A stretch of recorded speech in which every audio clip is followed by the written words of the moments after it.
जय हिंद दोस्तों, स्वागत है आपका अपने यूट्यूब चैनल VIP टेक्नो में। साथियों, आज हम लोग बात करेंगे उत्तर प्रदेश अधीनस्थ सेवा चयन आयोग यानी UP SSC 2000 ITI इंस्ट्रक्टर यानी कि ITI अनुदेशक की जो वैकेंसी होनी है, जो एग्ज़ाम होना है उसके लिए, उसके प्रैक्टिस सेट 4 के बारे में आज हम लोग बात करेंगे। ठीक है साथियों, तो इससे पहले हम लोग 3 प्रैक्टिस सेट देख चुके हैं। ये 4 नंबर का प्रैक्टिस सेट है। अगर आप हमारे चैनल VIP टेक्नो पर नए हैं तो चैनल को सब्सक्राइब करके बेल आइकन को दबा लीजिएगा। और चलिए हम लोग ज़्यादा देर न करते हुए वीडियो स्टार्ट करते हैं। ये आज का हमारा प्रैक्टिस सेट 4 है।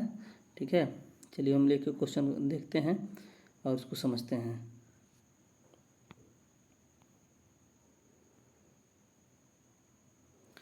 पहला क्वेश्चन है, 1 नंबर पे क्वेश्चन है, I ate my food. I ate my food, तो इसका ऑप्शन दिया है कि ये कौन सा टेंस है, पूछा है कि ये कौन सा टेंस है। पहला है पास्ट टेंस यानी ए नंबर है पास्ट टेंस, बी है ए है पास्ट परफेक्ट है, ए पास्ट परफेक्ट, बी है पास्ट सिंपल और सी है पास्ट कंटिन्यूअस और डी है प्रेजेंट सिंपल। ठीक है, तो ये कौन सा टेंस आपको बताना है। तो आप लोग जैसे देख रहे हैं आई एट यानी कि क्रिया में सेकंड फॉर्म लगा है माई फूड। ठीक है, तो ये सिंपल प्रेजेंट है, सिंपल प्रेजेंट नहीं, सिंपल पास्ट है, यानी कि इसका बी ऑप्शन सही है, सिंपल पास्ट है। ठीक है, ये क्रिया में सेकंड फॉर्म को जब क्रिया का सेकंड फॉर्म लगता है तो वो पास्ट टेंस हो जाता है, सिंपल पास्ट टेंस यानी पास्ट प्रेजेंट टेंस। ठीक है, चलिए 2 नंबर का जो क्वेश्चन है वो है the correct lexical form of form in the singular of phenomena. ठीक है, तो इसका सिंगुलर फॉर्म आपको बताना है। ठीक है, तो देखिए यहाँ पे ABCD आपको 4 दिया है, इस चारों में अंतर ढूंढना है और इसका सही ऑप्शन है जो डी है। देखिए स्पेलिंग देखना है, ये PHENOMENON फेनोमिनॉन होता है इसका फ्यूरल, तो इसका डी ऑप्शन सही है। ठीक है, चलिए 3 नंबर हम लोग क्वेश्चन देखते हैं। The sentence however they had already been married outside the village is. ठीक है, ये जो सेंटेंस है ये क्या है। ठीक है, इसमें भी टेंस ही बताना है। ए है प्रेजेंट परफेक्ट टेंस, बी है सिंपल पास्ट टेंस और सी है पास्ट परफेक्ट टेंस और डी है फ्यूचर टेंस। ठीक है, तो ये आपका जो है हाउएवर दे हैड, तो देखिए हैड है ना, तो हैड ऑलरेडी बीन, तो हैड बीन है तो ये पास्ट परफेक्ट टेंस है। ठीक है, हैड बीन का प्रयोग होता है पास्ट परफेक्ट टेंस में और क्रिया का थर्ड फॉर्म लगता है। ठीक है, तो ये पास्ट परफेक्ट टेंस है। चलिए अगला हम लोग बात करते हैं 4 नंबर क्वेश्चन के बारे में बात कर लें। तो change the following sentence into simple present. ये टेंस दिया है उसको सिंपल प्रेजेंट में बदलना। She had done the work, ये टेंस दिया है she had done the work और इसको सिंपल प्रेजेंट में बदलना है। तो प्रेजेंट इंडिफिनिट टेंस का नियम है सब्जेक्ट प्लस क्रिया में यस या यस। तो चलिए हम लोग देखते हैं। देखिए पहला है सी इज डूइंग, ये कंटिन्यूअस हो जा रहा है। बी है सी हैज़ बीन, ये भी नहीं है। और ये सी है सी डज, और सी डज द वर्क। और ये है डी नंबर ऑप्शन है सी वाज डूइंग, ये भी नहीं है, तो पास्ट हो जा रहा। तो देखिए सी डू का डू क्रिया में यस या यस लगता है सिंपल प्रेजेंट में, तो देखिए सी डज द वर्क, ये इसका सही ऑप्शन है क्योंकि क्रिया में यस या यस लगता है। ठीक है, तो सी डज द वर्क इसका प्रेजेंट सिंपल प्रेजेंट है।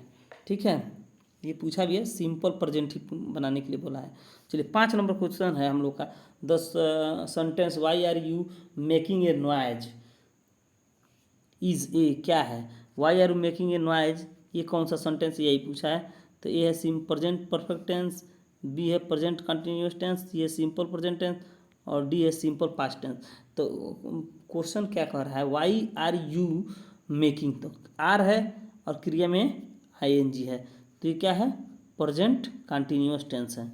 ठीक है, ये प्रेजेंट कंटिन्यूअस टेंस यानी कि इसका बी ऑप्शन सही है। ठीक है, चलिए नेक्स्ट हम लोग देखते हैं 6 नंबर क्वेश्चन देखते हैं। QR कोड को कैसे पढ़ सकते हैं। QR कोड जो होता है किसी भी कोई भी प्रोडक्ट खरीदेंगे तो वहाँ पे QR कोड बना रहता है। ठीक है, तो QR कोड को कैसे पढ़ा जाता है, देखिए बनाने वाली कंपनी है डेंसो, और ये जो है इसको पढ़ने के लिए देखिए USB कोड केबल नहीं, बी है बाई स्कैन, सी है बाई एथरनेट केबल, बाई और डी है बाई HDMI केबल। इसका सही ऑप्शन है बाई स्कैन। उसको स्कैन करके पढ़ा जाता है, या तो आप मोबाइल से स्कैन कीजिए या स्कैनर होता है, ठीक है, उससे स्कैन कीजिए, तो उसी को स्कैन करके ही पढ़ा जा सकता है। ठीक है, नेक्स्ट क्वेश्चन है 7 नंबर का क्वेश्चन है। यहाँ पे हम ईमेल के जरिए कितने अटैचमेंट भेज सकते हैं। ईमेल के द्वारा आप कितने अटैचमेंट भेज सकते हैं, तो आप जानते हैं कि ईमेल के द्वारा बहुत सारे अटैचमेंट भेज सकते हैं। इसमें देखिए ऑप्शन दिया है A, we can not send attachment through email. ये कह रहा है कि हम ईमेल के द्वारा अटैचमेंट नहीं भेज सकते हैं। बी कह रहा है we can send only one attachment, केवल एक अटैचमेंट भेज सकते हैं। ये सी कह रहा है we can send many attachment, बहुत सारे अटैचमेंट भेज सकते हैं, सी ऑप्शन का है। और डी है we can send only 2 attachment. तो देखिए हम ईमेल के द्वारा बहुत सारे अटैचमेंट भेज सकते हैं, तो इसका सही ऑप्शन है सी। ठीक है, 8 नंबर क्वेश्चन हम लोग देखते हैं। देखिए पहले खाली स्थान है, खाली स्थान आप आपस में जुड़े सरकारी, शैक्षणिक, कारपोरेट, सार्वजनिक और निजी कंप्यूटर की एक वैश्विक प्रणाली है। ये है इंटरनेट, सॉरी ये है इंट्रानेट, बी है इंटरनेट, सी है एक्स्ट्रानेट और डी है डार्कनेट। तो देखिए इसका सही ऑप्शन है बी इंटरनेट। इंटरनेट आपस में, यहाँ से देखिए जोड़ेंगे, इंटरनेट आपस में जुड़ी सरकारी, शैक्षणिक, कारपोरेट, सार्वजनिक और निजी कंप्यूटर की एक वैश्विक प्रणाली है, तो इसका बी ऑप्शन सही है। ठीक है, 9 नंबर क्वेश्चन है आपका IMPS। जो IMPS लेन देन शुरू करने हेतु निम्नलिखित में से क्या एक माध्यम नहीं हो सकता है। तो ए है SMS, बी है पैन, सी है स्मार्टफोन पर बैंकों की ऐप और डी है इंटरनेट बैंकिंग। तो देखिए IMPS लेन देन शुरू करने के लिए पैन कार्ड, ठीक है, ये सही ऑप्शन है। पैन कार्ड शुरू करने हेतु क्या एक माध्यम नहीं हो सकता, पैन कार्ड माध्यम नहीं हो सकता, बाकी सारे माध्यम हो सकते हैं। चलिए 10 नंबर क्वेश्चन है आपका। 10 नंबर क्वेश्चन, एक पूर्व निर्धारित मानों के साथ स्वचालित रूप से फॉर्म आदि भरने वाली सुविधा कहा जाता है। देखिए आप लोग ये फॉर्म भरना है या कुछ भी करना है, कोई भी फॉर्म भर रहे हैं, अपने मोबाइल से भर रहे हैं, इंटरनेट से भर रहे हैं, तो उसे यही पूछ रहा है पूर्व निर्धारित मानों को, जैसे पहले से जो मान आप भर चुके हैं, ठीक है, मानों के साथ स्वचालित रूप से फॉर्म, तो आप चाहते हैं कि अगर वही डाटा है, जैसे अपना नाम ही डालना है तो केवल आप भी डालेंगे तो आ जाएगा आपका नाम, तो अब उसको आप ऑटोमेटिक फिल करा सकते हैं, फिल कर सकते हैं। ठीक है, तो वही पूछा है। तो देखिए, तो ये क्वेश्चन कर रहा है पूर्व निर्धारित मानों के साथ स्वचालित रूप से फॉर्म भरने आदि भरने की सुविधा को कहा जाता है, क्या कहा जाता है। तो ए है ऑटो फिल, बी है इंस्टेंट फिल और सी है फिलर और डी है फिलअप। तो ये सही ऑप्शन है इसका जो ए है ऑटो फिल, वो ऑटो फिल हो जाता है। ठीक है, जो पहले से निर्धारित होता है वो ऑटोमेटिक फिल हो जाता है अगर आपकी सेटिंग में है तो। ठीक, चलिए अगला हम लोग देखते हैं 11 नंबर क्वेश्चन हम लोग यहाँ पे देखते हैं। गूगल क्रोम में नए टैब को खोलने के लिए हम दबाते हैं कौन सा शॉर्टकट की दबाते हैं अगर गूगल क्रोम में नया टैब खोलना है तो देखिए ए है Ctrl+T, बी है Ctrl+N, सी है Ctrl+J और डी है Ctrl+O।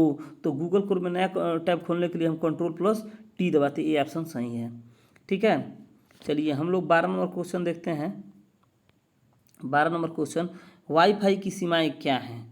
वाईफाई की क्या सीमाएं हैं। ए है लिमिटेड रेंज, बी है डिग्रेडेशन इन परफॉर्मेंस और सी है हाई पावर कंजम्पशन, ठीक है, और डी है ऑल ऑफ दिस। तो ये वाईफाई की जो सीमाएं हैं ऑल ऑफ दिस, ये तीनों सही है, तो इसका डी ऑप्शन इसका सही है। ठीक है, इसका डी ऑप्शन सही है। चलिए 13 नंबर क्वेश्चन हम लोग देखते हैं। 13 नंबर, MS एक्सेल में पूरी पंक्ति का चयन सेलेक्ट करने के लिए कौन सी शॉर्टकट की का प्रयोग किया जाता है। तो कौन सी शॉर्टकट की का प्रयोग किया जाता है, पूछ रहा है MS एक्सेल में पूरी पंक्ति को सिलेक्ट करने के लिए कौन सी शॉर्टकट की का प्रयोग किया जाता है। तो यह है Ctrl+स्पेस, बी है Shift+स्पेस, सी है Ctrl+ पेज अप और डी है Ctrl+ पेज डाउन। तो MS एक्सेल में पूरी पंक्ति को सेलेक्ट करने के लिए जो शॉर्टकट की है वो है आपका Shift+स्पेस। ठीक है, बी ऑप्शन आपका सही है, Shift+स्पेस। ठीक, अब 14 नंबर क्वेश्चन की हम लोग बात करें तो एक कंप्यूटर से 20 क्वेश्चन आने हैं। ठीक है, वही अभी चल रहा है। एक एक्सेल वर्कबुक का एक संग्रह है, क्या है। ए है वर्कशीट, बी है चार्ट, सी है वर्कबुक और डी है वर्कशीट एंड चार्ट। तो देखिए एक एक्सेल वर्कबुक का एक संग्रह क्या होता है, डी सही है इसका, वर्कशीट एंड चार्ट। ठीक है, एक एक्सेल वर्कबुक का वर्कशीट एंड चार्ट उसका एक संग्रह होता है। चलिए 15 नंबर हम लोग क्वेश्चन देखते हैं। 15 नंबर क्वेश्चन देखते हैं। 15 नंबर, आपको एक मौजूदा वर्ड डॉक्यूमेंट को किसी अन्य नाम से सेव करने की आवश्यकता है। देखिए, कोई वर्ड डॉक्यूमेंट आपका पहले से सेव है, उसको किसी अन्य नाम से सेव करना है, तो आपको निम्नलिखित में से किस विकल्प का उपयोग करेंगे। ये जो 4 विकल्प दिए हैं, किस विकल्प से आप उसको फिर सेव करेंगे, ठीक है, किसी अन्य नाम से। तो ए है इंसर्ट, बी है सेव एज, और सी है सेव, और डी है एडिट। तो आप जानते हैं कि पहले वर्ड में कोई मौजूदा डॉक्यूमेंट सेव उसको अन्य नाम से सेव करने के लिए सेव एज का प्रयोग किया जाता है, ठीक है, सेव एज का। चलिए 16 नंबर क्वेश्चन हम लोग देखते हैं। 16 नंबर क्वेश्चन है आपका कि माइक्रोसॉफ्ट वर्ड जैसे कुछ अनुप्रयोग एप्लीकेशन में कार्य करते समय Alt+F4 दबाने पर क्या परिणाम मिलते हैं। माइक्रोसॉफ्ट वर्ड में आप काम कर रहे हैं, तो अगर Alt+F4 आप दबा दिए, ठीक है, तो क्या होगा, यही पूछ रहा है। ए है अनुप्रयोग एप्लीकेशन से बाहर हो जाएंगे, बी है कुछ नहीं होगा, और सी है वर्तमान प्रलेख डॉक्यूमेंट सेव हो जाएगा, और डी है दूसरे चल रहे अनुप्रयोग, यानी कि दूसरा जो अनुप्रयोग रनिंग कर रहा है एप्लीकेशन, वो स्विच हो जाएगा। तो उसमें क्या होता है, जब माइक्रोसॉफ्ट वर्ड आप एप्लीकेशन यूज कर रहे हैं, तो अगर आप Alt+F4 दबाएंगे तो होगा क्या कि ए ऑप्शन सही है, अनुप्रयोग एप्लीकेशन जो है उससे आप बाहर हो जाएंगे, ठीक है। 17 नंबर क्वेश्चन अब हम लोग बात करते हैं 17 नंबर क्वेश्चन की। तो 17 नंबर मेल मर्ज घटक है। मेल मर्ज किसका घटक है। ए है MS वर्ड, बी है वर्डप्रेस, सी है MS एक्सेल, और डी है MS एक्सेस। तो देखिए मेल मर्ज घटक जो है वो MS वर्ड का है, ठीक है, तो इसका ए ऑप्शन सही है। 18 नंबर क्वेश्चन की हम लोग बात करें तो विंडो एक्सप्लोरर में व्यू मेनू में कौन सा विकल्प नाम के अनुसार डेटा क्रमबद्ध करने के लिए प्रयोग किया जाता है। विंडो एक्सप्लोरर में व्यू मेनू, ठीक है, जो व्यू मेनू है उसमें कौन सा विकल्प नाम के अनुसार डेटा क्रमबद्ध करता है या डेटा क्रमबद्ध करने के लिए प्रयोग किया जाता है। तो ए है नेम, बी है टाइटल टाइप, और सी है टाइटल, और डी है ऑथर्स। तो आप जानते हैं सही ऑप्शन इसका है, ये है नेम, ठीक है, नेम मेनू, ठीक है, नाम के अनुसार डेटा क्रमबद्ध करने के लिए प्रयोग किया जाता है, किसमें, विंडो एक्सप्लोरर में, विंडो एक्सप्लोरर में, ठीक है। नेक्स्ट हम लोग देख लेते हैं 19 नंबर क्वेश्चन। 19 नंबर हम लोग क्वेश्चन देखते हैं, निम्नलिखित में कौन सा वर्तमान में चल रहे प्रोग्राम का आइकन डिस्प्ले करता है जिस पर क्लिक करने से विंडो ऊपर आ जाती है, ठीक है। एक बार और क्वेश्चन समझिएगा कि नीचे जो 4 विकल्प दिए हैं वही पूछ रहा है कि कौन सा वर्तमान में चल रहे प्रोग्राम का आइकन डिस्प्ले करता है जिस पर क्लिक करने से विंडो ऊपर आ जाती है, ठीक है। ए है मेन्यू बार, बी है टास्क बार, सी है टाइटल बार, और डी है स्टेटस बार, ठीक। तो आप जानते हैं कि जो टास्क बार होता है, ठीक है, वो आइकन डिस्प्ले करता है, उस पर क्लिक करेंगे तो वो खुल जाएगा, वो विंडो ऊपर आ जाएगा, ठीक है। तो इसका सही ऑप्शन बी है टास्क बार, ठीक। चलिए अगला हम लोग देखते हैं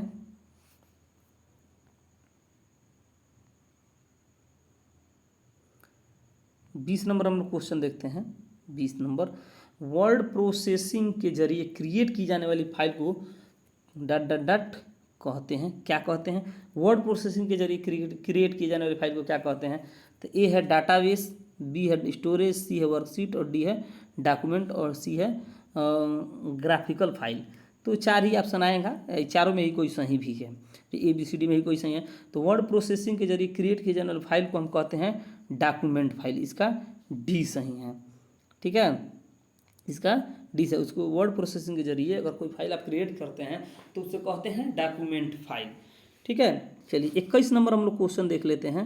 21, विंडोज ऑपरेटिंग सिस्टम विकसित किया गया, ठीक है। ए है माइक्रोसॉफ्ट के द्वारा, बी है IBM द्वारा, सी है AT&T द्वारा, और डी है HP द्वारा। तो आप जानते हैं माइक्रोसॉफ्ट जो विंडो ऑपरेटिंग सिस्टम है वो माइक्रोसॉफ्ट द्वारा विकसित किया गया है। तो 21 का ए ऑप्शन सही है, ठीक है। चलिए अब हम लोग 22 नंबर क्वेश्चन की बात कर लेते हैं। 22 नंबर, इनमें से कौन एक ऑपरेटिंग सिस्टम नहीं है। ए एंड्रॉयड, बी iOS, सी लाइनेक्स, और डी पावर पॉइंट। सिंपल है, पावर पॉइंट क्या है, ऑपरेटिंग सिस्टम नहीं है, ठीक है, बाकी सब ऑपरेटिंग सिस्टम है। ये क्या है, पावर पॉइंट क्या है, ये एप्लीकेशन सॉफ्टवेयर है, ठीक है। 23 नंबर क्वेश्चन देखते हैं। ISP का तात्पर्य है, ISP का क्या तात्पर्य है। तो ए है इंटरनेट सोर्स प्रोवाइडर, बी है इंटरनेट सोर्स प्रोटोकॉल, और सी है इंटरनेट सर्विस प्रोवाइडर, और डी है इंटरनेट सर्विस प्रोटोकॉल। तो आईएसपी का जो फुल फॉर्म होता है वो होता है इंटरनेट सर्विस प्रोवाइडर। याद रखिएगा, बहुत ही इंपॉर्टेंट क्वेश्चन है। ठीक है, आईएसपी का फुल फॉर्म होता है इंटरनेट सर्विस प्रोवाइडर। चलिए 24 नंबर हम लोग क्वेश्चन देखते हैं। कौन सी की कर्सर के बाईं ओर के अक्षर को डिलीट करती है?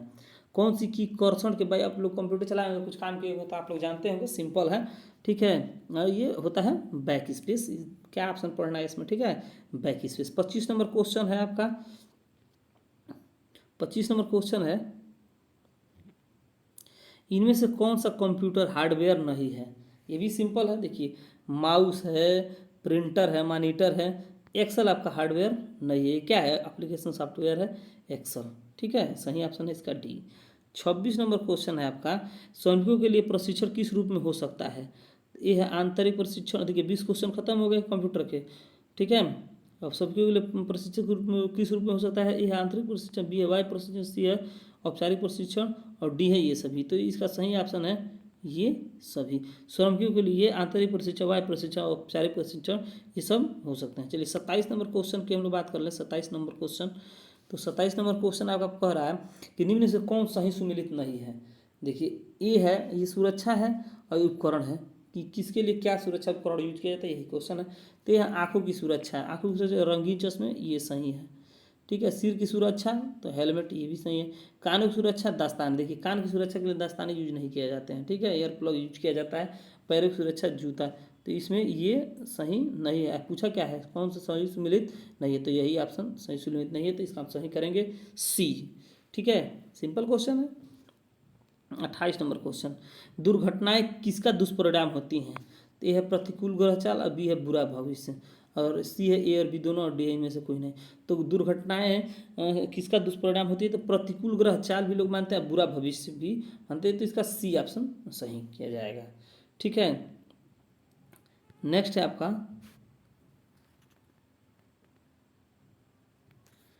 29 नंबर क्वेश्चन है आपका, कौन सा अग्निशामक शक्ति पूर्व विद्युत आग के लिए उपयुक्त किया जाता है? ठीक है, कौन सा अग्निशामक यानी आग बुझाने वाला यंत्र विद्युत आग के लिए यूज किया जाता है? तो ए है हेलोन, बी है CO2 और सी है पानी भरा और डी है द्रवीभूत रसायन। तो इस आप लोग एक चीज़ और समझ लीजिए कि देखिए विद्युत जो आग होती है वो क्लास डी फायर के अंतर्गत आती है। ठीक है, अब विद्युत की आग को कभी भी पानी भरी बाल्टी से या द्रवित रसायन से नहीं बुझाना चाहिए और इसका झटका लगने का खतरा होता है। इसके लिए हेलोन या CTC फायर एक्सटिंग्विशर का प्रयोग किया जाता है। CTC मतलब कार्बन टेट्राक्लोराइड फायर एक्सटिंग्विशर या हेलोन, या अब रेत से भरी रेत का भी प्रयोग कर सकते हैं अगर कम है तो। ठीक है, रेत भी उस पर फेंक सकते हैं। ठीक है, लेकिन ये CTC या हेलोन, इसका ये ऑप्शन सही है। ठीक है, चलिए 30 नंबर हम लोग क्वेश्चन देखते हैं। 30 नंबर, निम्नलिखित में कौन सा उपकरण विद्युत से लगने वाली आग का कारण नहीं है? विद्युत से लगने वाली आग का कारण ये नहीं है, इसमें बताना है। तो देखिए ए ढीले कनेक्शन, ये है। बी है इलेक्ट्रिक शॉर्ट सर्किट, ये भी है। और सी है खुले दरवाजे और डी है तारों का तिभार यानी कि ओवरलोड होगा तभी भी विद्युत से आग लग सकती है। इसका सही, ये पूछा कौन सा नहीं है, तो खुले दरवाजे विद्युत से आग लगने का कारण नहीं हो सकता है। ठीक है, बाकी ये तीनों है, तो इसका सही आप समझेगा सी खुले दरवाजे। नेक्स्ट है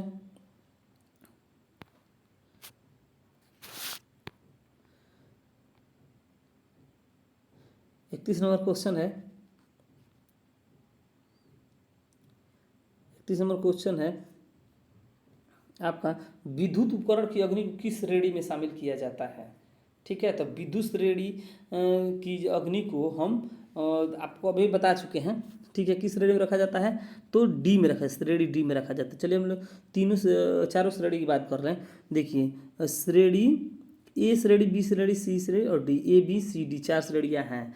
ठीक है, तो ए में जो आता है, ए में ठीक है कार्बोनेशियल फायर आता है। ठीक है, धातु से, मैग्नीशियम से, सोडियम से या लकड़ी कागज से और प्लास्टिक से जो आग लगती है उसे हम ए फायर के अंतर्गत रखते हैं। और जो बी है वो आयल फायर होता है। ठीक है। किसी भी तरह के ऑयली पदार्थ से अगर आग लग रही है तो उसे श्रेणी बी में रखा जाता है, और श्रेणी सी में गैस फायर है। ठीक है, किसी भी गैस से अगर आग लग रही है तो क्लास बी और क्लास सी फायर के अंतर्गत, श्रेणी सी के अंतर्गत आती है। ठीक है, और श्रेणी डी में विद्युत उपकरण से जो आग लगती है उसे हम श्रेणी डी में रखते हैं। तो इसका ऑप्शन डी सही है। ठीक है, इसका विद्युत उपकरण से की अग्नि को किस श्रेणी में रखा जाता है, तो श्रेणी डी में रखा जाता है। चलिए 32 नंबर क्वेश्चन है आपका, क्लास ए टाइप के अग्निशामक के अग्नि के लिए ईंधन है। अभी हम लोग बात किए थे ए के लिए कौन सा ईंधन है, तो देखिए कास्ट कपड़ा और कागज़, ये इसका सी ऑप्शन सही है, कास्ट कपड़ा और कागज़।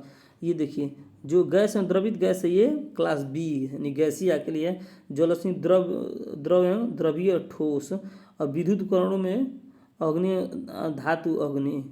ठीक है, ये विद्युत उपकरण वाला क्लास डी है।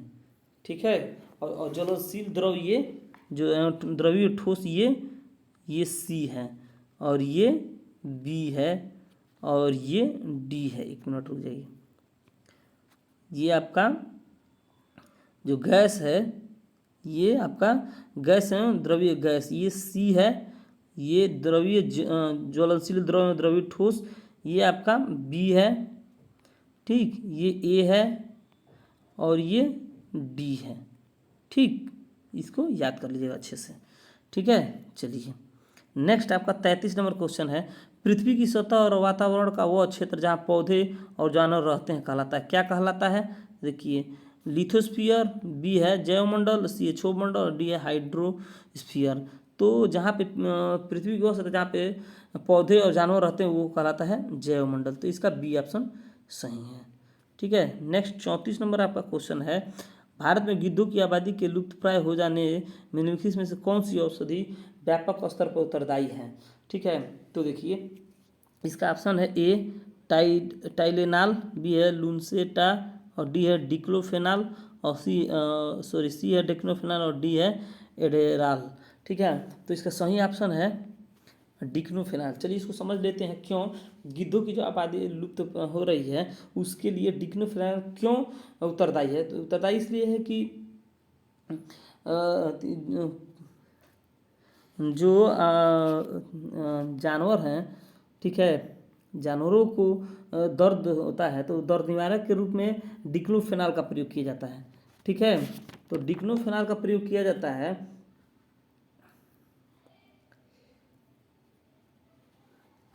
डिक्लोफेनाल का प्रयोग किया जाता है। और जब वो मरते हैं, जानवर मर जाते हैं तो जानवर या जो भी पालतू हैं, पालतू घर में रखते हैं लोग जानवर, तो दर्द निवारक के रूप में उनको डिक्लोफेनाल का प्रयोग किया जाता है। और जब मर जाते हैं तो गिद्ध उन्हें खाते हैं, तो वो डिक्लोफेनाल की वजह से वो गिद्ध भी मरते हैं, क्योंकि आप जानते हैं गिद्ध जो है मांसी खाते हैं।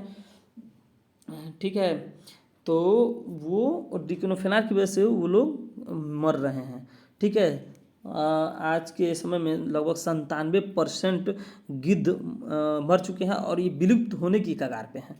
ठीक है, इसका कारण है डिक्लोफेनाक, ये दर्द निवारक ये दवा है जो जानवर के लिए इस्तेमाल किया जाता है। ठीक है, चलिए 35 नंबर क्वेश्चन है आपका, वातावरण में क्लोरोफ्लोरोकार्बन उत्सर्जन पर प्रतिबंध लगाने वाली प्रथम प्रोटोकॉल कहाँ बना था। ठीक है, वातावरण में क्लोरोफ्लोरोकार्बन उत्सर्जन पर प्रतिबंध लगाने के लिए प्रथम प्रोटोकॉल कहाँ बना था, तो मॉन्ट्रियल, बी है ओसाका, सी है जिनेवा, डी है फ्लोरिडा। तो सही ऑप्शन है मॉन्ट्रियल। ठीक है, मॉन्ट्रियल में वातावरण में क्लोरोफ्लोरोकार्बन जो है उत्सर्जन पर प्रतिबंध लगाने के लिए पहला प्रोटोकॉल बना था।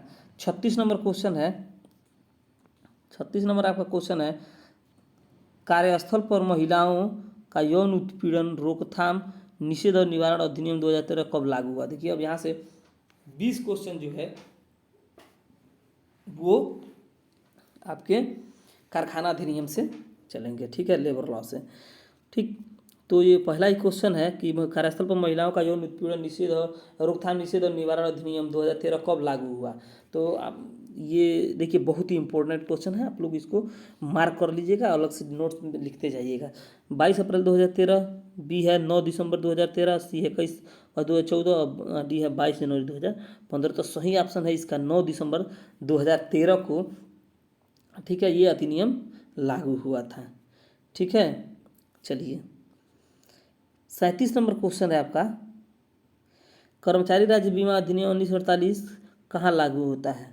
कर्मचारी राज्य बीमा अधिनियम 1948 कहाँ लागू होता है? ठीक है, तो जो ये है संपूर्ण भारत में, बी है जम्मू कश्मीर की सीमा भारत पर, और सी है पांडिचेरी की सीमा भारत पर, और डी है पांडिचेरी और अंडमान निकोबार को छोड़कर संपूर्ण भारत पर। तो फिलहाल के लिए सही ऑप्शन है ए, संपूर्ण भारत में। लेकिन जब 1948 में, देखिए जब 1948 में ये अधिनियम बना था तो जम्मू कश्मीर में लागू नहीं था, क्योंकि जम्मू कश्मीर भारत का हिस्सा नहीं माना जाता था, उसका संविधान अलग था, उसका झंडा अलग था। ठीक है, बहुत सारे नियम थे, धारा 370 लगा था वहाँ पे। जब धारा 370 हटा है 31 अक्टूबर 2019 से, तो अब जाके 21 अक्टूबर 2019 से यहाँ पे संपूर्ण भारत में यह, यानी कि जम्मू कश्मीर में यह नियम लागू हुआ है। ठीक है, जब धारा 370 हट गया है, तो किस दिन से जम्मू कश्मीर पर भी कारखाना अधिनियम कर्मचारी राज्य बीमा अधिनियम लागू हुआ है? तो 31 अक्टूबर 2019 से। ठीक है, यानी कि 31 अक्टूबर 2019 से संपूर्ण भारत में यह अधिनियम लागू हो गया है। ठीक, 38 नंबर क्वेश्चन है, 38 नंबर आपका क्वेश्चन है, मृत बीमाकृत व्यक्ति की अंत्येष्टि पर किस प्राधिकारी द्वारा संदाय का आदेश दिया जा सकता है? मृत बीमाकृत व्यक्ति की अंत्येष्टि पर किस प्राधिकारी द्वारा संदाय का आदेश दिया जा सकता है? ए है निगम, बी है निगम प्राधिकृत अधिकारी, सी है अन्य प्राधिकारी, और डी है उपरोक्त सभी। ठीक है, तो मृत बीमाकृत व्यक्ति की अंत्येष्टि पर किस प्राधिकारी द्वारा संदाय का आदेश दिया जा सकता है? तो इसके लिए सही ऑप्शन है निगम। ठीक है, अगला है आपका 39 नंबर क्वेश्चन है, स्कीम का संशोधन किसके द्वारा किया जा सकता है? ए है राज्य सरकार, बी है केंद्रीय सरकार, सी है उपरोक्त दोनों, और डी है निगम। ठीक है, तो स्कीम का संशोधन जो है केंद्र सरकार द्वारा किया जा सकता है। ठीक है, तो इसका सही ऑप्शन है बी।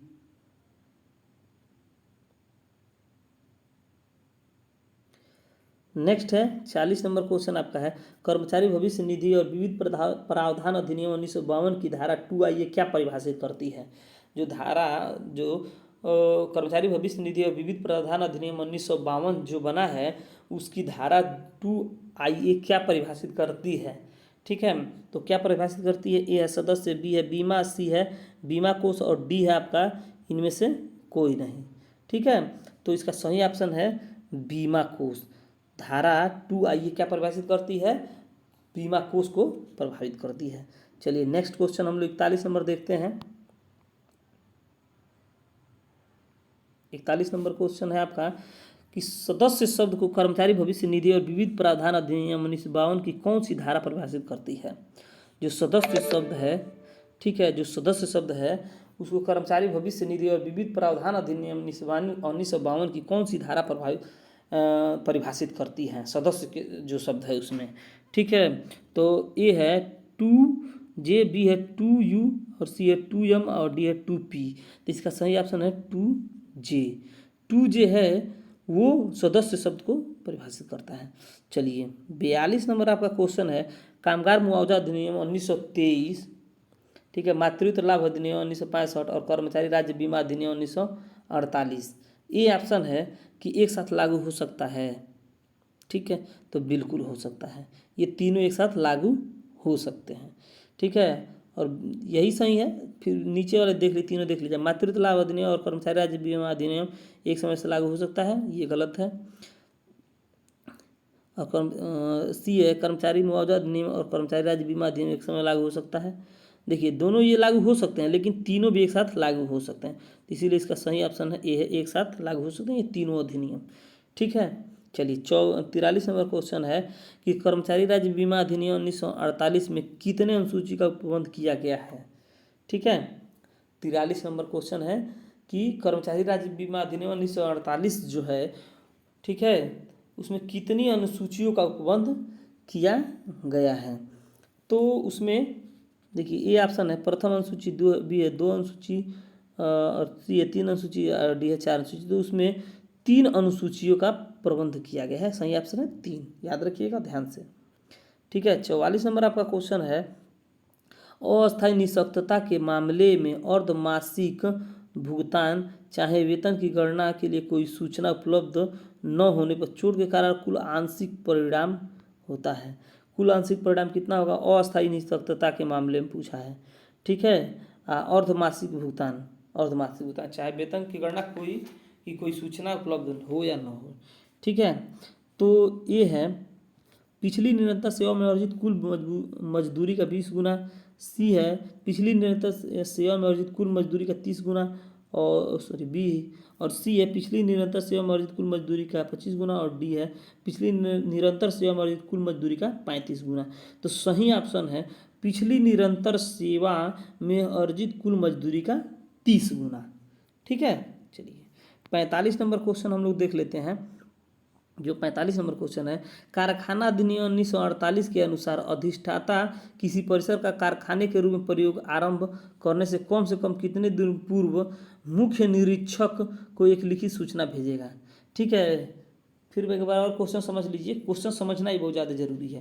कह रहा है कारखाना अधिनियम 1948 के अनुसार अधिष्ठाता किसी परिसर का कारखाना, देखिए कोई परिसर है, कोई जैसे आपका घर है, बंगला है, जगह है, उसमें अच्छा खासा जगह कोई नहीं रहता है, तो आप उसको अगर कारखाने के रूप में प्रयोग करना चाहते हैं तो जो मुख्य निरीक्षक है तो उसको कितने दिन पूर्व सूचना देना पड़ेगा कि हम इसको कारखाने के रूप में प्रयोग कर रहे हैं, ठीक है। तो ए है 21 दिन, बी है 15 दिन, सी है 7 दिन, और डी है 10 दिन। तो सही ऑप्शन है 15 दिन। उसको 15 दिन, कम से कम 15 दिन पहले उसको जो मुख्य निरीक्षक है उसको सूचना आपको देना पड़ेगा, ठीक है। चलिए 46 नंबर क्वेश्चन है आपका, कारखाना अधिनियम की किस धारा में अधिष्ठाता के साधारण कर्तव्य का वर्णन किया गया है? जो अधिष्ठाता है उसके साधारण कर्तव्य का वर्णन कारखाना अधिनियम की किस धारा में किया गया है, यही क्वेश्चन है। तो ए है धारा 7, बी है धारा 7 क, और सी है धारा 7 ख, और डी है धारा 8। तो इसका सही ऑप्शन है बी धारा 7 क। अधिष्ठाता के साधारण कर्तव्य धारा 7 क में बताए गए हैं, ठीक है। ये ऑप्शन सही है आपका, धारा 7 को, ठीक। चलिए 48 नंबर आपका क्वेश्चन है, कारखाना अधिनियम 1948 के धारा 8 के अंतर्गत निरीक्षक की नियुक्ति कौन करता है, ठीक है। कारखाना अधिनियम 1948 के धारा 8 के अंतर्गत निरीक्षक की नियुक्ति होती है। निरीक्षक की नियुक्ति कौन करता है? तो यह जिला मजिस्ट्रेट, बी है राज्य सरकार, सी है केंद्र सरकार, डी है समुचित सरकार, ठीक है। तो जो निरीक्षक है उसकी नियुक्ति उस राज्य की सरकार करे जिस राज्य में वो कारखाना खुल रहा है, ठीक है, या है उसका उस राज्य की सरकार उसकी निरीक्षक की नियुक्ति करेगी, ठीक है, 1948 के धारा 8 के अंतर्गत, ठीक। चलिए 48 नंबर क्वेश्चन है आपका, कारखाना अधिनियम 1948 के अंतर्गत निरीक्षक को निम्नलिखित शक्तियाँ प्राप्त हैं। कौन सी शक्तियाँ प्राप्त हैं? ए, ऐसे स्थानों पर प्रवेश कर सकेगा जो कारखाने के रूप में प्रयुक्त किया जाता है, बिल्कुल सही, ये निरीक्षक के पास शक्ति रहती है, ठीक है। चलिए बी हम लोग देखते हैं। बी है परिसर, संयंत्र, मशीनरी, वस्तु या पदार्थ की निरीक्षण करना, ये भी सही है, ये भी कर सकता है। सी है कारखाने से संबंधित रजिस्टर या किसी अन्य दस्तावेज को पेश करने की अपेक्षा करना, ये बिल्कुल वो देख सकता है, कारखाने से संबंधित रजिस्टर या अन्य दस्तावेज वो देख सकता है, मांग सकता है, ठीक है। यानी कि इसका सभी या संजय सभी, यानी कि इसका डी ऑप्शन सही है, ठीक है। 49 नंबर क्वेश्चन है आपका,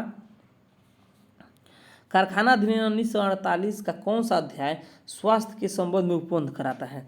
स्वास्थ्य के 1948 का कारखाना अधिनियम 1948 का कौन सा अध्याय स्वास्थ्य के संबंध में उपबंध कराता है, ठीक है। तो इसका ए ऑप्शन है अध्याय 2, बी अध्याय 4, सी अध्याय 3, और डी अध्याय 5। तो स्वास्थ्य के संबंध में जो उपबंध कराता है वो अध्याय 3 है, ठीक है। चलिए 50 नंबर क्वेश्चन है,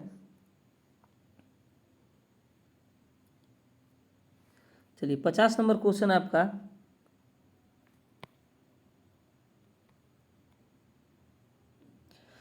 शिशु अधिनियम के अंतर्गत शिशुता की संविदा किसके बीच में होती है, ठीक है। ये है शिशु और नियोजक के बीच, बी है शिशु के संरक्षक और नियोजक के बीच जब शिशु 18 वर्ष से कम आयु का हो, और सी है ए और बी दोनों, और डी है राज्य सरकार और नियोजक के बीच, ठीक है। तो इसका सही ऑप्शन है सी, ए और बी दोनों, शिशु और नियोजक के बीच और शिशु के संरक्षक और नियोजक के बीच। तो शिशु के संरक्षक और नियोजक के बीच कब होगा? जब शिशु की आयु 18 वर्ष से कम हो। ठीक है, तो इसका सी ऑप्शन सही है। 51 नंबर क्वेश्चन हम लेते हैं, अप्रेंटिस कब से शुरू माना जाता है? ये है जिस दिन शिक्षुता संविदा हो, बी है 1 जनवरी से, सी है 1 जुलाई से और डी है 1 अक्टूबर से। तो इसका सही ऑप्शन है ए, जिस दिन शिक्षुता संविदा होता है उसी दिन से उसकी अप्रेंटिस शुरू मानी जाती है। ठीक है, तो इसका ए सही है। चलिए 52 नंबर क्वेश्चन हम लोग देखते हैं कि शिशु अधिनियम के अंतर्गत शिक्षुता संविदा का नवीन किस धारा के अंतर्गत होता है? तो ये धारा 4, बी धारा 5, सी धारा 6 और डी धारा 8। तो शिशु अधिनियम के अंतर्गत शिशुता संविदा का नवीन किस धारा के अंतर्गत होता है? यानी कि शिशुता संविदा नवीन होगा। ठीक है, तो ये है 52 का सही है धारा 5। ठीक है, चलिए 53 नंबर हम लोग क्वेश्चन देखते हैं कि कर्मचारी प्रतिकर अधिनियम 1923 की कौन सी धारा मुआवजे से संबंधित है जिसे संलग्न या प्रसारित नहीं किया जा सकता? मुआवजे से संबंधित कौन सी धारा है जिसे संलग्न या प्रभारित नहीं किया जा सकता है? तो ये है धारा 12, बी है धारा 9, सी है धारा 14 और डी है धारा 20। ठीक है, थोड़ा और इसको ऊपर कर लें तो इसमें सही है धारा 9। ठीक है, कर्मचारी प्रतिकर अधिनियम 1923 की धारा 9 में प्रतिकर की धनराशि जिसे संलग्न या प्रभावित नहीं किया जा सकता है। ठीक है, धारा 9 सही ऑप्शन है। 54 नंबर क्वेश्चन हम लोग देखते हैं,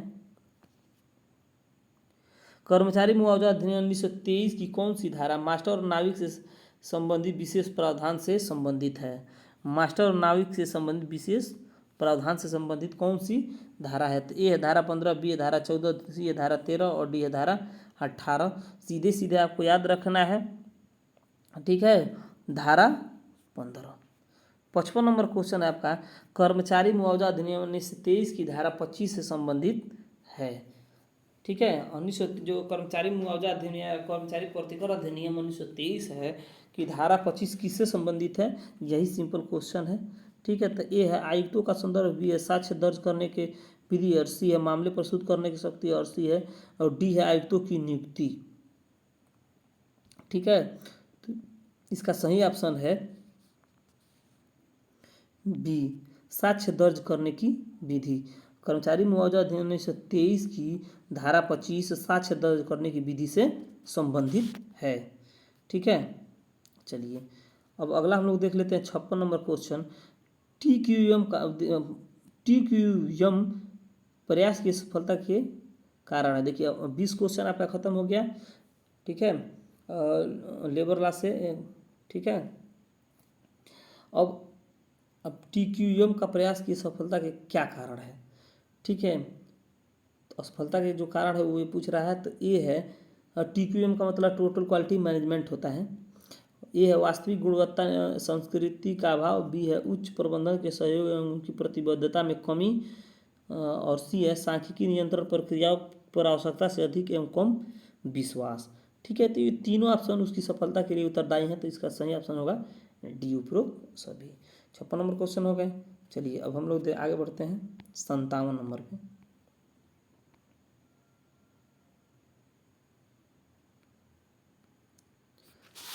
सत्तावन नंबर क्वेश्चन है, कैजन से क्या फ़ायदे हैं?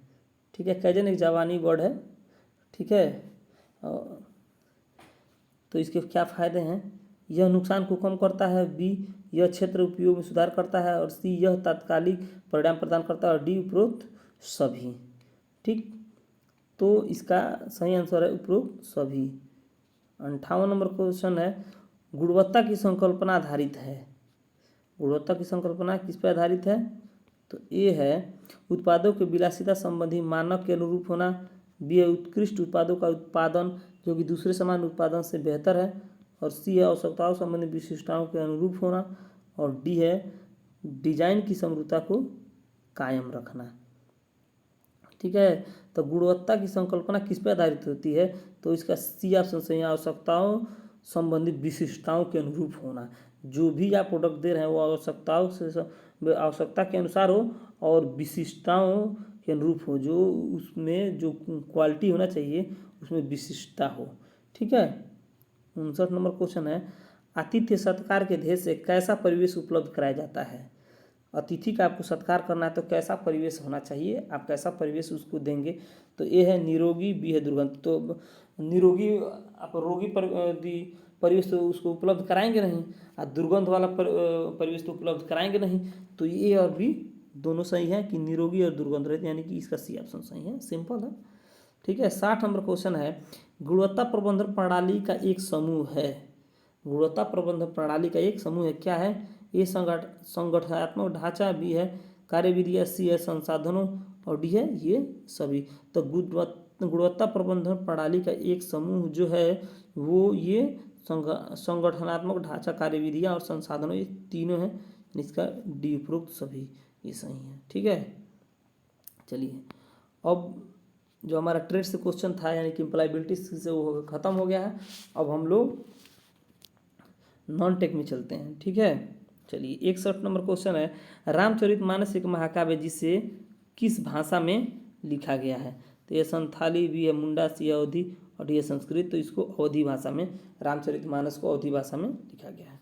62 नंबर क्वेश्चन है, कर्नाटक की कौन सी प्रसिद्ध कला नृत्य, संगीत, संवाद, वेशभूषा, श्रृंगार और मंचशील को सम्मिश्रित कर एक अद्भुत अनुभव प्रस्तुत करता है। देखिए, कर्नाटक की एक कला है जिसे नृत्य भी होता है, संगीत भी होता है, संवाद भी होता है, वेशभूषा भी उसका बनाता है अलग, और श्रृंगार और मंचशील, मंच पे ये किया जाता है। ठीक है, तो जो एक अद्भुत अनुभव प्रस्तुत करता है उसे हम क्या कहते हैं। तो उसे हम यक्षगान कहते हैं, सिंपल है यक्षगान। ठीक है, कर्नाटक की ये प्रसिद्ध कला है। ठीक है, चलिए बाकी ये कथकली आपको पता है ये केरल की है। चलिए नेक्स्ट है आपका 63 नंबर क्वेश्चन कि ब्रिटिश हाउस ऑफ कॉमन्स के सदस्य के रूप में चुने जाने पहले भारतीय कौन थे। बहुत ही इंपॉर्टेंट है, बहुत बार क्वेश्चन पूछा गया है। ठीक है, ए है एस.एन. बोस, बी है मोतीलाल नेहरू, और सी है दादा भाई नौरोजी, और डी है मंगल पांडे। सही ऑप्शन है दादा भाई नौरोजी। से इन्हें ओल्ड ग्रैंड मैन भी कहा जाता है। ठीक है, 64 नंबर क्वेश्चन, वह सहायक संगठन प्रणाली जिसके माध्यम से अंग्रेज अपने भारतीय मित्र राष्ट्रों को बाहरी और आंतरिक खतरों से उसकी सत्ता की रक्षा करने के लिए जिम्मेदार थे। ठीक है, वो कौन सा सहायक संगठन प्रणाली थी जिसके अंतर्गत जिसके माध्यम से अंग्रेज अपने भारतीय मित्र राष्ट्रों को बाहरी और आंतरिक खतरों से उनकी सत्ता की रक्षा के लिए जिम्मेदार थे। ठीक है, वो किसके द्वारा वो संगठन प्रणाली शुरू की गई थी। तो ए है लॉर्ड वेलेस्ली, बी है लॉर्ड कर्जन, सी है लॉर्ड डलहौजी, और डी है लॉर्ड बेंटिक। तो उस सहायक संगठन की प्रणाली जो थी उसको जो शुरू किए थे वो थे लॉर्ड वेलेस्ली। ए ऑप्शन इसका सही है। ठीक है, 65 नंबर आपका क्वेश्चन है कि स्वतंत्रता आंदोलन के दौरान सुभाष चंद्र बोस ने भारतीय राष्ट्रीय का पुनरुत्थान किया था। तो किसका पुनरुत्थान किया था। ए नौसेना, बी थल सेना, सी है सुरक्षा, डी है वायुसेना। तो इसका सही ऑप्शन है बी थल सेना। ठीक है, स्वतंत्रता आंदोलन के दौरान सुभाष चंद्र ने भारतीय राष्ट्रीय थल सेना का पुनरुत्थान किया था। 66 नंबर क्वेश्चन है आपका, स्वतंत्रता के बाद भारत के पहले विदेश मंत्री कौन बने थे। ए पंडित जवाहरलाल नेहरू, बी है डॉक्टर बी आर अम्बेडकर, सी है सरदार बलदेव सिंह, और डी है जान मथाई। तो इसका सही ऑप्शन जो है वो है कौन सा है, ए पंडित जवाहरलाल नेहरू ही स्वतंत्र भारत के पहले विदेश मंत्री बने थे। ठीक है, विदेश मंत्रालय अपने पास ही रखे थे ये। ठीक है, 66 नंबर क्वेश्चन का ए ऑप्शन सही है। चलिए आगे हम लोग बढ़ते हैं। 67 नंबर क्वेश्चन है आपका कि भारतीय संविधान के किस अनुच्छेद में मौलिक कर्तव्यों के बारे में उल्लेख किया गया है। किस अनुच्छेद में मौलिक कर्तव्यों के बारे में उल्लेख किया गया है। बहुत ही महत्वपूर्ण है अनुच्छेद, ये सब याद कर लीजिएगा। ठीक है, चलिए तो ये है अनुच्छेद 31 से, बी अनुच्छेद 21 से, सी अनुच्छेद 15 और डी अनुच्छेद 51 है।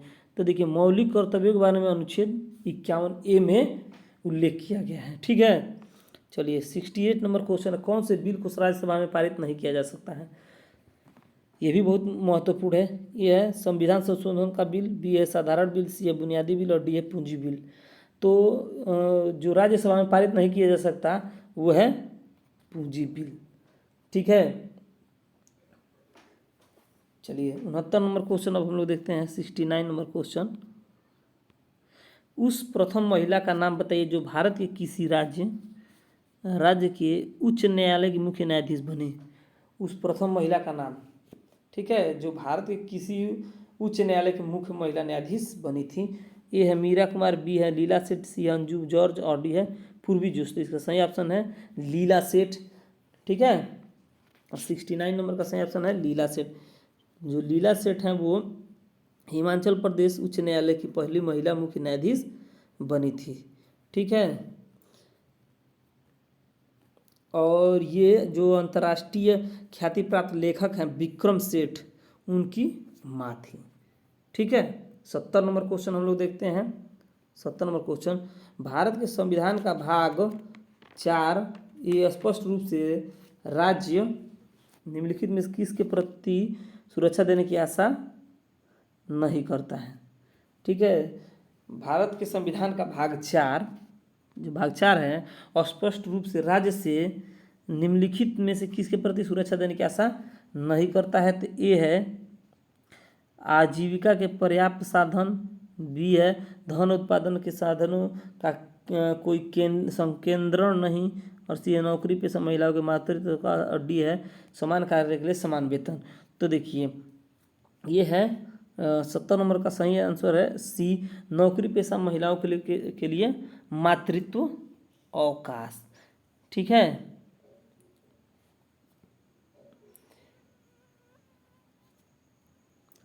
71 नंबर क्वेश्चन है, निम्नलिखित में से किस वर्ष सूक्ष्म लघु एवं मध्यम उद्यम विकास अधिनियम पारित हुआ।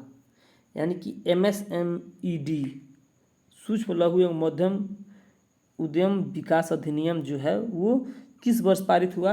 ए है 2004, बी है 2005, सी है 2006 और डी है 2004। तो इसका सही ऑप्शन है 2006। 2006 में सूक्ष्म लघु एवं मध्यम उद्यम विकास अधिनियम यानी कि MSMED पारित हुआ 2006 में।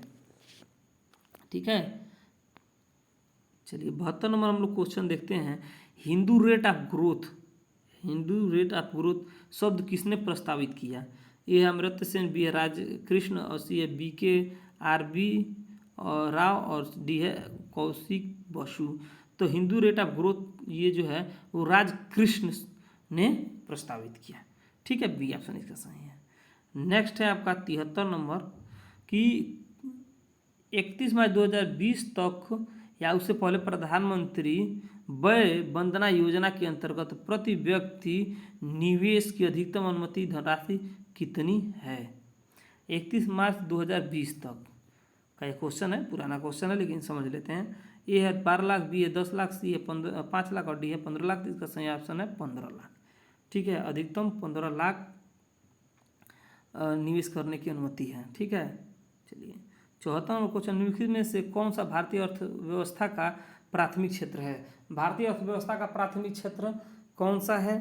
तो देखिए ए है कृषि, बी है उद्योग, सी है सहकारिता, डी है उपरोक्त में से कोई नहीं। तो इसका सही ऑप्शन है ए है कृषि। ठीक है, भारतीय अर्थव्यवस्था का प्राथमिक क्षेत्र कृषि ही है। 75 नंबर क्वेश्चन हम लोग देखते हैं।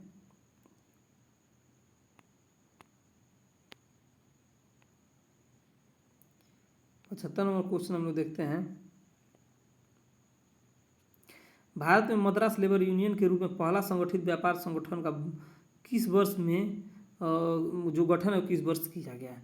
मद्रास लेबर यूनियन जो पहला संगठित व्यापार संघ है का गठन किस वर्ष में किया जाए। ए है 1912, बी है 1930, सी 1918 और डी 1926। का सही ऑप्शन है 1918। मद्रास लेबर यूनियन जो पहला संगठित व्यापार संघ है उसका गठन 1918 में किया गया था। ठीक है, 76 नंबर क्वेश्चन हम लोग देखते हैं। 76 नंबर क्वेश्चन, सौर सेल का निर्माण करने के लिए किस तत्व का उपयोग किया जाता है। ए है सिलिकॉन, बी है आपका सोडियम, सी है सिल्वर और डी है सल्फर। तो देखिए सौर सेल का निर्माण करने के लिए सिलिकॉन, ए ऑप्शन सही है, सिलिकॉन का प्रयोग किया जाता है। ठीक है, सौर सेल का निर्माण करने के लिए सिलिकॉन तत्व का प्रयोग किया जाता है। 77 नंबर क्वेश्चन, ये भी क्वेश्चन बहुत बार पेपर में पूछा जा चुका है। गैल्वेनीकरण की प्रक्रिया में लोहे पर क्या जमा किया जाता है? ए है जस्ता, बी है तांबा, सी है टीन और डी है एल्युमिनियम। तो गैल्वेनीकरण में लोहे पे जिंक की परत चढ़ाई जाती है, यानी जस्ते की। ये ऑप्शन सही है। 78 नंबर क्वेश्चन है, भारतीय उपमहाद्वीप में पाए जाने वाले आजादी राचटा इंडिका किस सदाबहार पेड़ का वास्तविक नाम है? अराजी राचटा इंडिका किस सदाबहार पेड़ का वास्तविक नाम है? आजादी राचटा इंडिका। तो ये है गुड़हल, बी है नीम, सी है करी का पेड़ और डी है देवदार। तो सही ऑप्शन है बी नीम। ठीक है, नीम के पेड़ का जो वास्तविक नाम है उसका वो है अराजी राचटा इंडिका। ठीक है, याद कर लीजिएगा। 79 नंबर क्वेश्चन है, ह्यूमरस किस अंग का भाग है? ए है बाँह, बी है पैर, सी है कंधे करगनी और डी है रीढ़। तो सही ऑप्शन है ए है बाँह। ह्यूमरस जो है वो बाँह का भाग है। 80 नंबर क्वेश्चन है, उस उपकरण का नाम बताइए जो एक चालक में संभावित अंतर बनाए रखने में मदद करता है। ए है शक्ति नापने का यंत्र यानी कि डायनोमीटर, और बी है यूडियोमीटर, और सी है कैलिपर और डी है बैटरी। क्वेश्चन समझिएगा, उस उपकरण का नाम बताइए जो एक चालक में संभावित अंतर बनाए रखने में मदद करता है। चालक में संभावित अंतर बनाए रखने में मदद करता है, तो इसका सही ऑप्शन है डी बैटरी। ठीक है, बैटरी सही है। चलिए, अब जो 5 क्वेश्चन है मैथ के उसको हम लोग पढ़ लेते हैं। बहुत हार्ड नहीं है, इसको आप लगाइएगा, कोशिश कीजिएगा। 81 नंबर क्वेश्चन है, 80/40 - 10 - 5 × 4 का एक को बड़े कोष्टक में 1/3/10/3 का मान क्या है? सिंपल कैलकुलेशन है, एक बार कर लीजिएगा। ठीक है, बाकी आंसर बता देते हैं इसका, और डी ऑप्शन सही होगा -10। एक बार देख भी लीजिएगा। चलिए, 82 नंबर क्वेश्चन, यदि x का 30% और y का 40% समान है तो y x का क्या होगा?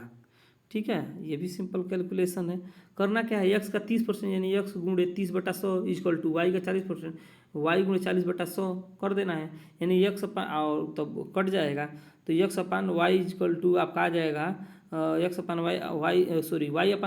ला लीजिएगा, क्योंकि y संबंधी x का मान पूछा है। तो y/x कैलकुलेट करेंगे तो आ जाएगा 3/4 यानी 3 संबंधी 4। तो इसका सी ऑप्शन सही हो जाएगा। ठीक है, 83 नंबर क्वेश्चन है आपका कि एक पार्किंग में सभी वाहनों का औसत वजन 4000 किग्रा है, 12 वाहनों का औसत वजन 6000 किग्रा है और शेष वाहनों का औसत वजन 3000 किग्रा है। तो पार्किंग में वाहनों की कुल संख्या कितनी है? तो इसमें करना क्या है, बहुत हार्ड ये भी नहीं है। देखिए, मान लेंगे कि कुल संख्या जो यक्स है, तो यक्स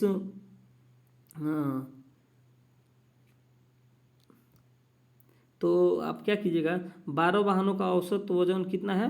6000। तो 12 से 6000 में गुणा कर लीजिएगा, प्लस एक पार्किंग में सभी वाहनों का औसत वजन 4000 है। तो 4000 में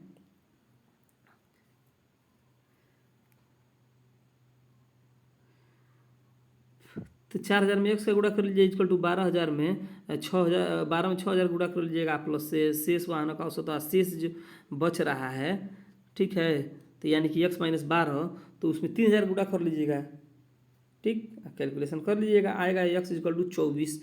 आपका सही ऑप्शन 36 आएगा इसका। ठीक है, 36 देख लीजिएगा। चलिए, 84 नंबर क्वेश्चन है, 576 का वर्गमूल क्या होगा? 576 का वर्गमूल आप लोग निकाल लीजिएगा भाग विधि से। ठीक है, तो ये आएगा 74। ठीक, चलिए, 85 नंबर क्वेश्चन है, निम्नलिखित में से सबसे न्यूनतम भिन्न कौन सी है? सबसे न्यूनतम भिन्न कौन सी है? तो सबका जब अंश में हर से भाग देंगे तो सबका वैल्यू आ जाएगा। ठीक, तो उसमें देख लीजिएगा कौन सबसे न्यूनतम है। तो सबसे न्यूनतम जो आपका आएगा वो आएगा ये 6/5 ही आएगा। ठीक है, 1.2 आ जाएगा ये 1.2, और बाकी सब इससे बड़े हैं तो इसका ए ऑप्शन सही हो जाएगा। ठीक है, लगा लीजिएगा, सिंपल क्वेश्चन है, एक बार आप लोग लिख के अच्छे से लगाइएगा। चलिए, 86 नंबर हम लोग क्वेश्चन देखते हैं। 86 नंबर, निम्नलिखित में से उस विकल्प का चयन करें जो चेहरे पर हवाइयाँ उड़ने मुहावरे का अर्थ व्यक्त करता है। चेहरे पर हवाइयाँ उड़ना, तो इस मुहावरे का अर्थ जो व्यक्त करता है वो है ए है प्रसन्न होना, बी है चेहरे पर हवा लगाना, और सी है घबरा जाना, और डी है निश्चित होना। तो चेहरे पर हवाइयाँ उड़ने का सही जो मुहावरे का अर्थ होता है घबरा जाना होगा। ठीक, जब आदमी घबरा जाता है तो कहा जाता है कि चेहरे से हवाई उड़ गई। ठीक है, हवाई उड़ गई ऐसे लोग बोलते हैं। ठीक है, 87 नंबर क्वेश्चन अब हिंदी का क्वेश्चन चल रहा है, 5 क्वेश्चन हिंदी चलेंगे। दिए गए शब्द का विलोम चुने। जीवन का विलोम क्या होगा? सिंपल है, मरण। इसको क्या देखना है? डी। ठीक है, जीवन का मरण हो जाएगा। चलिए अगला 88 नंबर क्वेश्चन है, दिए गए शब्द के पर्यायवाची शब्द का चयन करें। गंगा, तो देखिए ए है भागीरथी, बी है तटिनी, सी है नदी, और डी है यमुना। तो यमुना तो होगा नहीं, वो तो अलग नदी का नाम है। नदी तो नदी है, और तटिनी तो यानी तट होता है। ये भागीरथी सही है। ठीक है, ये भागीरथी, गंगा को भागीरथी भी कहा जाता है। ठीक, 89 नंबर क्वेश्चन है आपका, दिए गए वाक्यांशों के लिए एक शब्द चुनिए जो बिना तिथि बताया है। जो बिना तिथि बताया आता है उसे हम क्या कहते हैं? उसे हम अतिथि कहते हैं।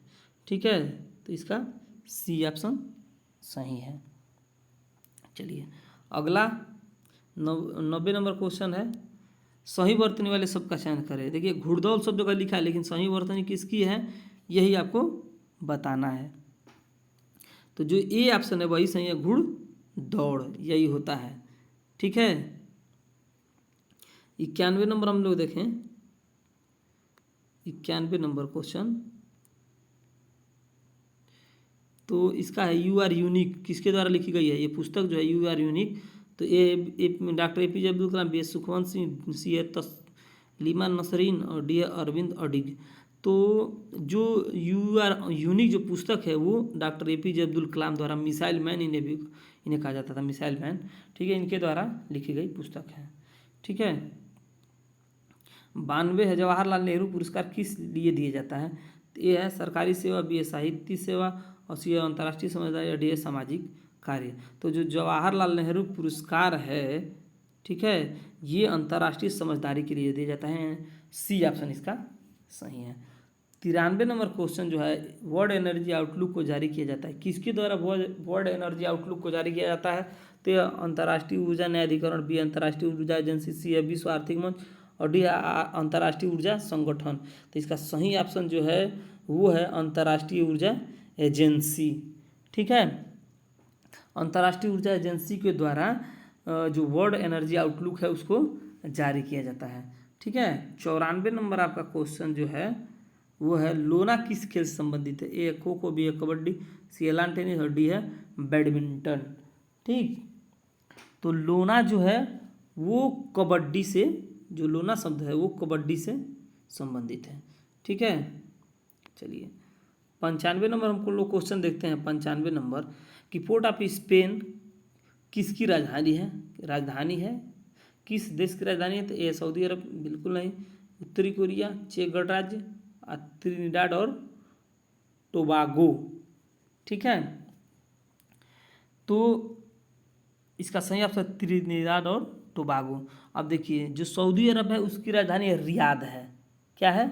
रियाद। ये पेट में पूछा जा चुका है। ठीक है, सऊदी अरब की राजधानी क्या है? रियाद है। ठीक है, उत्तरी कोरिया की जो राजधानी है वो है आपकी प्योंगयांग। उत्तरी कोरिया की राजधानी है प्योंगयांग। और चेक गणराज्य जो है चेक गणराज्य, उसकी राजधानी प्राग है। क्या है? प्राग। ठीक, त्रिनिदाद और टोबागो की जो राजधानी है वो है पोर्ट ऑफ स्पेन। ठीक है, यानी कि इसका डी ऑप्शन सही है। 96 नंबर पे है, उत्तर प्रदेश का निम्नलिखित में से कौन सा जिला इस राज्य के अन्य जिलों से घिरा हुआ है? यानी किसी अन्य राज्य या देश के साथ सीमा साझा नहीं करता है। यानी यूपी का कौन सा ऐसा जिला है जो किसी राज्य से ही संपर्क में है और ना किसी देश से ही संपर्क में है। ठीक है, तो ए है सहारनपुर, बी है देवरिया, सी है हरदोई, और डी है ललितपुर। तो इसका सही ऑप्शन है हरदोई। हरदोई किसी अन्य स्टेट से भी नहीं संपर्क करता है, ना ये किसी अन्य देश से ही सीमा साझा करता है। ठीक है, सी ऑप्शन है इसका सही हरदोई। 96 का 97 नंबर जो क्वेश्चन है इसका देखिए, भव्य जैन स्तूप के अवशेष को कंकाली टीला के पास खोद कर निकाला गया, जो कि है स्थित है। कहाँ स्थित है? कंकाली टीला। ठीक है, जहाँ से भव्य जैन स्तूप के अवशेष को खोज के निकाला गया है। ठीक है, तो ए है वाराणसी, बी है देवरिया, सी है मथुरा और डी है कौशाम्बी। सही ऑप्शन है मथुरा। ठीक है, 98 नंबर क्वेश्चन है आपका कि दिवाली के दौरान बुंदेलखंड के अहिर समुदाय द्वारा कौन सा नृत्य किया जाता है। बुंदेलखंड के जो अहिर समुदाय हैं उनके द्वारा दिवाली दिन कौन सा नृत्य किया जाता है। ए है छैपेली, बी है पाई डंडा और सी है भगौरिया और डी है नटवाड़ी। तो जो नृत्य किया जाता है वो है बी पाई डंडा।